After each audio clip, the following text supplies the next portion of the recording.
Here are the people who work in your hospital. Serious kind of looking folks, do you think? So when you're talking to them and you want to build a rapport with these people, you want to feel comfortable with these people, utilize a diplomatic tone and a formal approach. I always sort of wonder when little kids walk up to me and say, "Hi, Sheila," and I'm thinking, oh, I'm from the generation where you said, "Hello, Mrs. Glazoff." Yes, Mr. Taylor, is that right? Yeah, right. So it's a little uncomfortable, right? And you go, oh, okay. So the yellow part of me says, oh, that's a little disrespectful. But I know I'm living in a different generation. So that's how it is. So that's a formal tone. You know, you go to speak to the CEO about the healthcare program you want to have provided in your hospital. If you know that person's yellow, you don't walk in and say, "Hi, Sam, how you doing? So what did you do over the weekend?"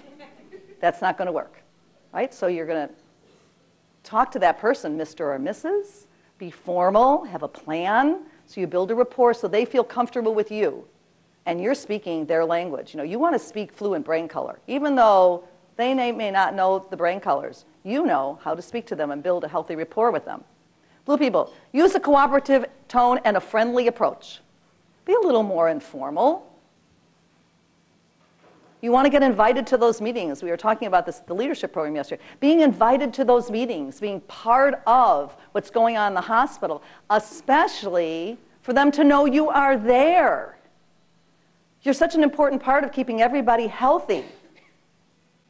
So you want to be part of it. You want that harmony.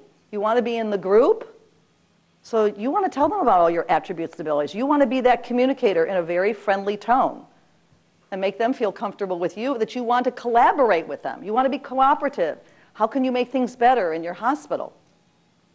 Utilize an informal tone and academic approach. Again, you want to give them the knowledge. You want to give them the information. You want the decision makers to know you are informed. And now, with all the healthcare issues, you're giving them information that they really need to know.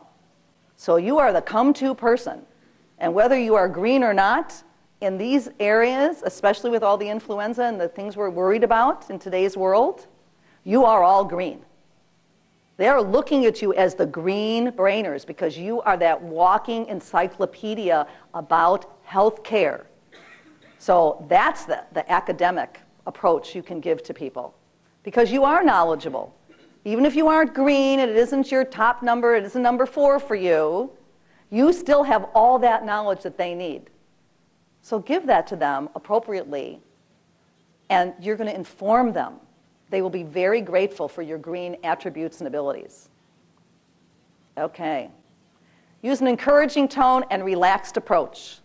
And remember that energy.